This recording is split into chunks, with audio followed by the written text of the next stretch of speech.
Welcome to Downtown Sports. My name is Downtown Stephen Brown, and in today's video, the trade deadline has more or less come and gone for the Toronto Maple Leafs. But before we go into the video and say what we need to say here, Jake Muzzin has officially signed a 4-year contract extension for $5.625 million. And if we go over this chart that I made in a video a long time ago of the way that the salary cap has progressed in the NHL history, if the salary cap were to increase again this offseason by 2.5%, it would mean that the salary cap would be at about $83.5 million for next season. So just by looking at what the Maple Leafs' lineup could be next season, I'm making a couple of little projections here with Travis Dermott's contract and Ilya Mikheyev's contract, we can kind of see how next year's team is starting to shape up. And if you want to see how much cap space the Maple Leafs would potentially have to add a defenseman in the offseason, because they can't do it anymore this season, well, it's about $5.5 million. The number's not exact, but you could take a haircut off of some of the projections that I've made, or maybe some of the projections that I made were too conservative, and $5.5 million, maybe it's a little bit less. Maybe it's $5.25 million, maybe it's only $5 million. And you're going to notice that I have Andreas Johnsson and Travis Dermott on LTIR just chilling there, because those are the guys that I think it would make the most sense to trade to acquire that said defenseman. Because of the three guys that have been rumored that the Toronto Maple Leafs would have to give up for a defenseman, I would rather trade Andreas Johnsson over the other two in Alexander Kerfoot and Kasperi Kapanen, because Kerfoot at least plays center sometimes, and Kasperi Kapanen has a standout elite skill in his skating that he uses on the penalty kill.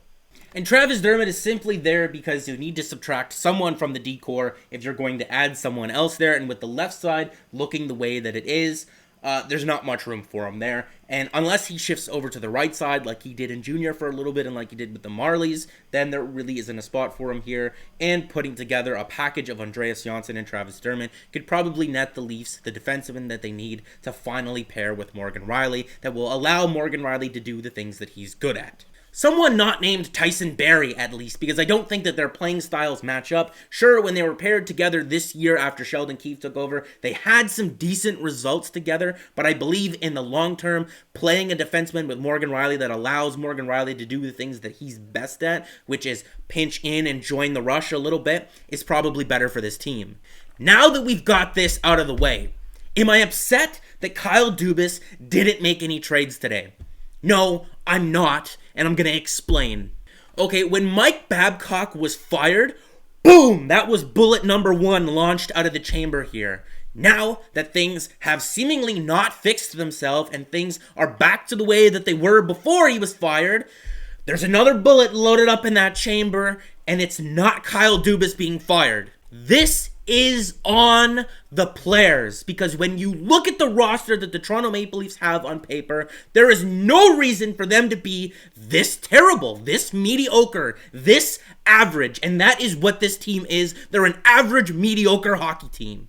And by making a trade at this trade deadline to help out these losers, all you would be doing is bailing them out once again. We've already made every single A, B, C, D, E, F, G excuse in the book for these guys. First it was Mike Babcock, then it was the injuries, and then it was the new coach, and then it was the goaltending, then it was the backup goaltending, then it was the flu, and now what is it? Work ethic? Work ethic for $11 million players. Please.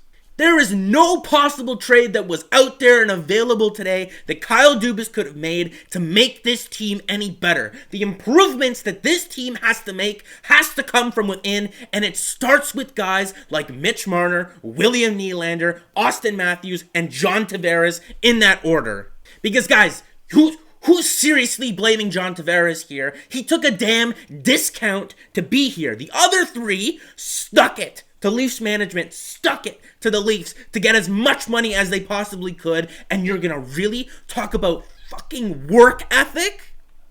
Austin Matthews is in the Maurice Richard conversation, and to be honest, if this Leafs team makes the playoffs and does anything in them, I know that the playoffs aren't counted towards regular season awards, but he should seriously be nominated for the damn Hart Trophy. I'm not saying he should win it, but at least a nomination in the top 3.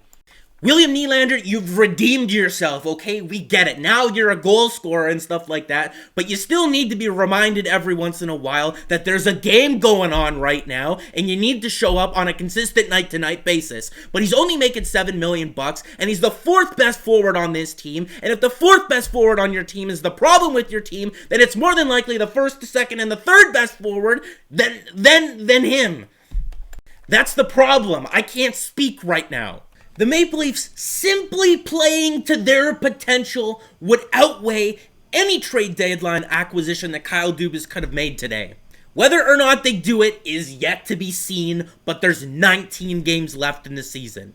And Frederik Andersen, quite frankly, we need more out of you because, buddy, you got a contract to sign after next season, and you're going to make it really friggin' easy on us to decide what we need to do next year. That is, if you're going to keep playing like this, right? If you become Freddie of old, then fine, all is forgiven. Because this is 100% unequivocally on the players, and making any sort of trade at this deadline would be bailing them out, especially buying and especially selling, because then you're just giving them another damn excuse to work with, and we've run out of runway with these damn excuses. So even making this trade with the Vancouver Canucks would be bailing them out, because it would be some type of an excuse that this team does not need. Buying at this deadline does not help the Toronto Maple Leafs do anything at this point, especially not after the effort that we saw Saturday night. Selling, okay, I can see the argument for selling because at least you get something for players that are most likely not coming back, especially a guy like Tyson Barrie. But we need answers. And how are we going to get those answers? Well, you throw everybody on the ice and you say, it's up to you now. And buying at this deadline does not help us get any answers. We need to know this off season, if they don't make the playoffs, if they get bounced in round one, there needs to be some type of philosophy change or some type of shakeup on this team that is not just a depth player or a bottom six forward. Tell me where the learning experience and the maturing can take place if you go out there and you get a defenseman to help this team, even if it is just a third-round pick for a guy like Dylan DeMello. Alright? This shit stops now. 19 more games of this crap, and if they make the playoffs, possibly 7 more. What's that? 26 more games. You got 26 more games to show that you can be the players that you thought that you were when you demanded all that damn money. And if you can't do it, there's gonna be changes. I can promise you that. So I am glad that Kyle Dubas didn't do anything today. I'm glad that he sat on his hands, because if he did anything else, we wouldn't have the answers that we're going to have at the end of the season that we need to know moving forward. Holy shit. You know what? They probably are going to go out on Tuesday night and beat the Tampa Bay Lightning. You know what? They probably are going to make the playoffs. And you know what? At that point, if they're able to do all of that, what if they win a round? What if they win a round? What if they do? Then what? Next year, we're going to be sitting here at the same time of the year, making the same damn excuses, saying the same damn things? No! I'm not happy with that. They got to win 2 friggin' rounds in these playoffs if they want to convince us or me or anyone else that they're actually for real, because right now, they're big, fat phonies. So make sure to like the video if you did like it, and subscribe for more, because more is always on the way. And guys, they fired one bullet when they fired Mike Babcock. Bang! He fired another bullet when he's going to hold the players accountable now by not going out there and making a trade. But Kyle, 3 strikes and you're out, man. I've played baseball for a long time, and I'm pretty sure that's how those damn rules work. And that's what I think about this stupid friggin' team.